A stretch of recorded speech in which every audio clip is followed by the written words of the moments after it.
Maligayang pagbabalik sa ating YouTube channel mga bata. Ang ating aralin ngayon ay ang pagkilala sa pera ng Pilipinas. Handa na ba kayong matuto kung ngayon? Magsimula na tayo. Ang ating tatalakayin ngayon ay ang mga iba't ibang perang papel at barya ng Pilipinas. Ngunit bago yan, ating alamin ang layunin ng ating aralin. Una, makilala ang mga pera ng Pilipinas. Pangalawa, maunawaan ang kahalagahan ng mga pera.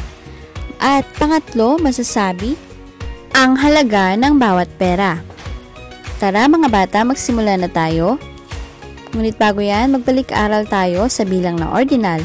Ang ordinal na bilang ay nagsasabi ng posisyon o lugar na kinaroroonan ng isang bagay mula sa basehang direksyon. First, second, third, fourth, fifth, sixth, 7th, 8th, 9th, at 10th. Naalala nyo pa ba ang ating inaral noong nakaraan mga bata? Mahusay kung gayon. Subukan nga muli natin.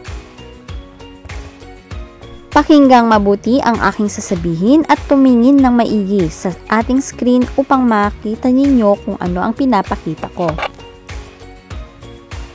Ano ang ordinal na bilang ng talong? Tama, mahusay. Ano naman ang ordinal na bilang ng abukado? Mahusay. Yung pinya, pang-ilan naman kaya ang pinya? Ano ang ordinal na bilang ng pinya?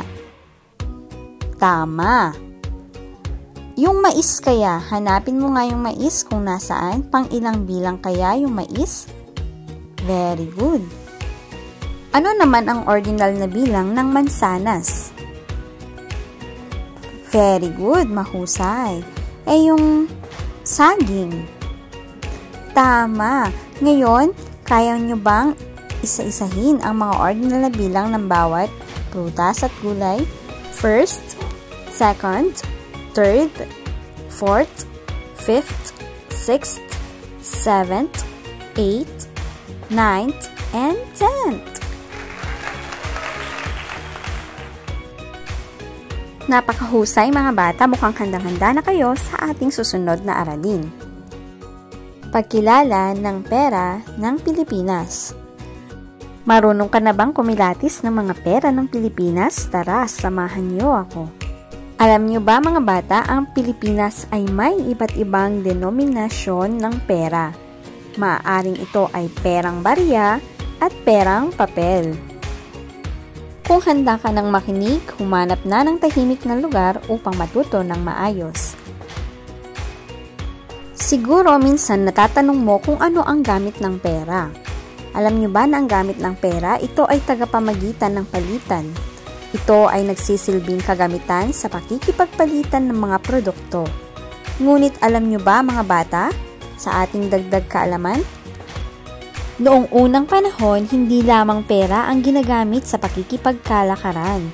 Ito ay tinatawag nating barter exchange. Barter exchange. Ito ay paraan ng pakikipagkalakalan sa mga kalapit na lupain sa pamamagitan ng palitan ng mga paninda na hindi ginagamit ang pera o salapi. Ibig sabihin, nagpapalitan lamang sila ng mga produkto. Ano ulit ang tawag doon? At nagkaroon na tayo ng unang perang papel. Ito ang pesos fuertes. Yan ang sinaunang perang papel ng Pilipinas. At ang unang perang barya na tinawag na barilya. At dito nahango ang salitang barya. Nakakatuwang balikan ang mga sinaunang mga pera, di ba mga bata? Ipapakita ko din sa inyo ang mga lumang pera ng Pilipinas. Nakikita nyo ba sa ating screen? Yan ang mga lumang pera ng Pilipinas na hindi na dapat gamitin sa panahong ito dahil meron na tayong mga bagong gawang mga pera. Ngunit bago ko ituro ang mga panibagong pera ng Pilipinas, alamin muna natin yung mga simbolo ng mga pera sa Pilipinas. Ito ay ang sentimo at ang piso. Tignang maigi ang nasa larawan. Sa sentimo, pinapakita ang titik C na mayroon parang guhit na diagonal o parang titik C na may linyang pababa. At sa may piso naman, PHP, isang malaking titik P, kasunod ay H at maliit na P. Minsan naman ganito ang pagkakasulat. O di naman kaya ay letrang P lamang. O ganito. Tandaan niyong maigi mga bata para hindi kayo malito sa ating aralin. Maaari niyo munang isulat ito sa inyong papel para mamaya babalikan ninyo ang inyong sinulat. Tara na at magsimula sa ating panibagong aralin. Ang una nating aaralin ay ang sentimo. Ang unang sentimo ng Pilipinas ay ang 5 sentimo o 5 sentimo. Kailangan magkaroon ka ng 100 sentimos upang makabuo ka ng 1 piso. At dahil 5 sentimo ang ating pinag-uusapan, kailangan magkaroon ka ng 20 piraso ng 5 sentimo upang makabuo ka ng 1 piso. Anong barya ulit ang ating pinakita? Tama! Tandaan, ang ngalan sa salita, 5 sentimo. Sa halaga sa simbolo, 5 cents. Ang kasunod sa 5 sentimo ay ang 10 sentimo o 10 sentimo. Ngalan sa salita, 10 sentimo at ang kanyang simbolo ay gaya ng nakikita, 10 cents. Kanina, 5 cents. Ngayon naman, 10 cents. Tandaan mga bata, kailangan natin magkaroon ng 100 sentimos upang makabuo ng 1 piso. Ngayon, dahil 10 sentimo ang ipinapakita natin, ilang piraso kaya ng 10 sentimos ang kakailanganin natin upang mabuo at magkaroon tayo ng piso? Bilangin nyo nga yung nasa screen natin. Tama, mahusay. Kailangan natin ng 10 pirasong 10 sentimo na barya upang magkaroon tayo ng 1 piso. Ang susunod na barya ay ang 25 sentimo o 25 sentimo o sa Ingles 25 cents. Ang ngalan sa salita, 25 sentimo sa halaga sa simbolo 25 cent. Tingnan maigi ang bariyang pinapakita. Nakakita na ba kayo ng ganyang barya? Upang makabuo ng 1 piso na ganyan, kailangan natin makakolekta ng 4 na ganyang barya. Ibig sabihin, 4 na 25 cents ay makakabuo ng 1 piso. Anong tawag ulit sa barya na pinapakita sa ating screen? Tama. At dahil dyan ay narito na ang baryang piso o yung 1 piso. Ito ang pinakakaraniwang piso o barya na nakikita natin sa pang-araw-araw nating mga transaksyon. Ang ngalan sa salita, 1 piso. Halaga sa simbolo, 1 piso o 1 peso. Tandaan mga bata, ito ang pinakamadalas na gamiting perang barya. Kasama pa ng mga susunod nating mga ipapakitang mga halimbawa. Ang susunod na barya ay 5 piso. Bakit magkaiba kaya yung 2 5 piso na nandyan sa ating screen? Ibig sabihin, maraming klasifikasyon ng mga baryang 5 piso. At, ang ngalan sa salita, 5 piso na may halagang 5 pesos. Naranasan mo na bang magkaroon ng 5 piso? Ano-ano kaya ang mabibili ng halagang 5 piso? Dumako tayo sa mas mataas na halaga ng barya at yon ay ang 10 piso. Ngalan sa salita, 10 piso na may halagang simbolong 10 pesos. Ano-ano kaya ang mga maaari mong bilhin sa mga halagang ito?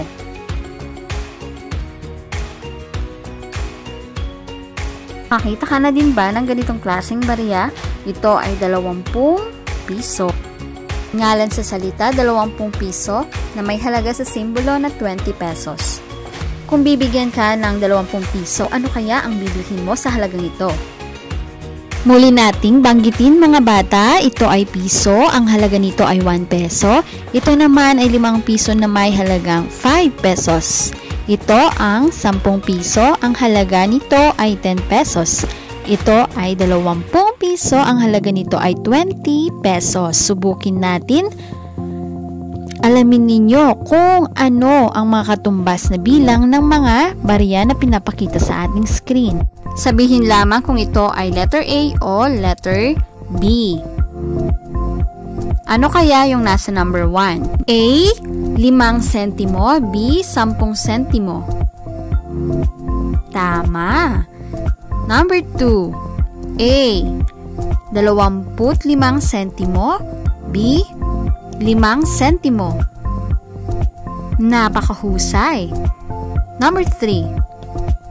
A, 1 piso o B, 10 piso. Very good. Number 4. 5 piso o sa letrang A, 5 piso o letrang B, 10 piso. Tama. At ang panghuli, number 5. A, 1 piso o B, 10 piso. Very good. Magaling mga bata at kayo ay nakakasabay sa ating aralin. Ngayon naman ay dumako tayo sa mga perang papel. Alam nyo ba mga bata na ang mga perang papel ay ginagamit upang makabili ng mga mas mahal na bagay o mga mas mataas na halaga ng mga bilihin. Pero mag-ingat, lalo na sa mga panahon ngayon, may mga pekeng mga perang papel. Tandaan mga bata na meron tayong 6 na klase ng perang papel sa Pilipinas. Tignan natin kung ano-ano ang mga perang ito. Handa na ba? Tignang maigi. Narito ang 20 piso. Ang kulay nito ay kulay kahel. Nakakita ka na ba ng ganyan? Ngalan sa salita, 20 piso na may halagang 20 pesos. Kilala mo ba ang bayani na nasa 20 pesos? Siya ang dating Pangulong Manuel L. Quezon. Tinuturing siya na ama ng wikang pambansa. Siya ang naglikha ng pambansang wika ng Pilipinas, ang wikang Pilipino.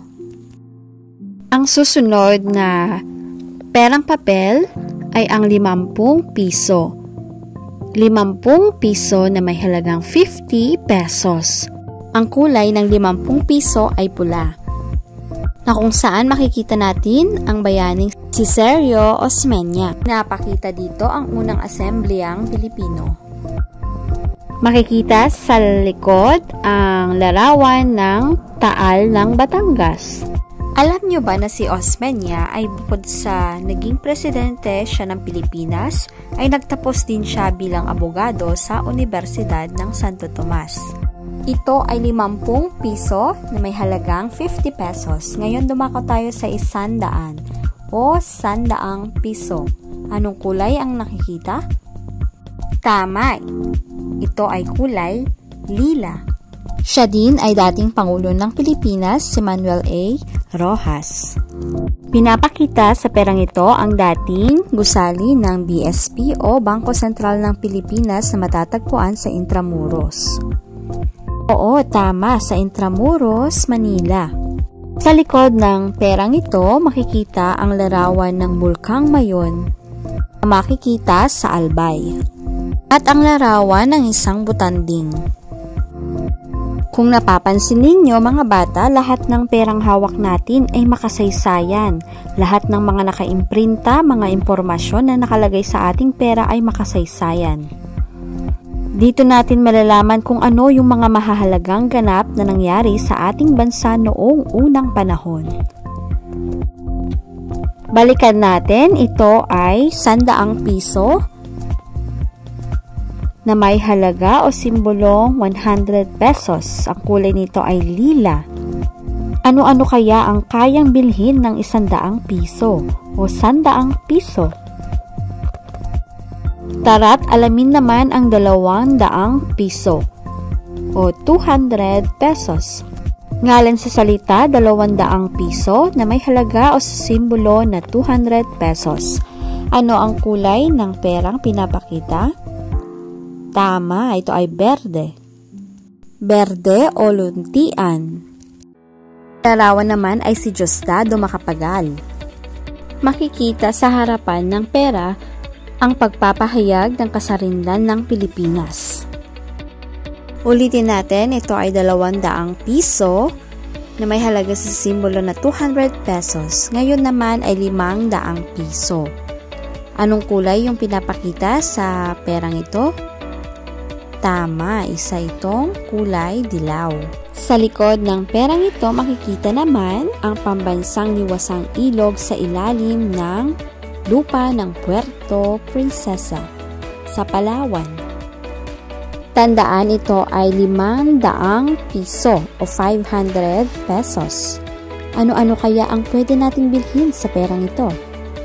Narito naman ang isang larawan ng 1,000 piso o 1,000 pesos. Anong kulay naman ang pinapakita sa perang ito? Tama, mahusay, sa itong asul. Asul o bughaw. Kung napapansin ninyo, meron tayong nakikitang 3 mahahalagang tao na makasaysayan sa ating bansa. Sino kaya ang mga ito? Jose Abad Santos, Vicente Lim, Jose Fallanes Escoda. Alam niyo ba na si Jose Abad Santos ang unang Pilipino na naging scholar ng mga Amerikano na nagtapos sa Estados Unidos? Si Vicente Lim naman ang kauna-unahang Pilipino na nagtapos ng primerong akademiyang pangmilitar sa Estados Unidos. At syempre, ang natira sa mga 3 mga mahalagang tao ay si Jose Fallanes Escoda. Pinadala din siya sa Estados Unidos upang magsanay sa mga kababaihan para sa scouting at dito nauso ang Girl Scout of the Philippines. At sinanay niya din ang mga pampublikong mga guro sa mga iba't ibang paaralan. Sila ay nakakuha ng medalya ng karangalan. Balikan natin, isa itong 1,000 piso o 1,000 pesos. 1,000 piso. Sa panahon ngayon, ano-ano na kaya ang nabibili ng 1,000 piso? Bago tayo magtapos, mga bata, ating tandaan ang mga halaga ng mga perang papel. Mga ngalan nito, ito ay 20 piso, 20 pesos, 50 piso o 50 pesos, 100 piso o 100 pesos, 200 piso o 200 pesos, 500 piso o 500 pesos at 1,000 piso o 1,000 pesos. Nakuha ba, mga bata? Dagdag kaalaman, gamiting mabuti ang mga perang hinahawakan. Gamitin ito bilang pambili, panustos sa mga pangangailangan. Pangalawa, pang-ipon. Siguraduhin na mag-ipon upang may gagamitin kapag may sakuna o anumang insidente. Pangatlo, gawing balanse. Huwag bumili ng mga bagay na hindi naman kinakailangan o hindi kailangan. At ang pang-apat, huwag gawing buhay ang pera. Anong ibig sabihin nun? Huwag pa ikutin ang buhay sa pera lamang. May mga bagay na hindi kayang bilhin ng pera at mga bagay na mas mahalaga pa kaysa sa pera. Maraming salamat sa panonood, mga bata. Huwag kalimutang mag-subscribe upang mapanood ang mga sumusunod o susunod pa nating mga aralin. Maraming salamat!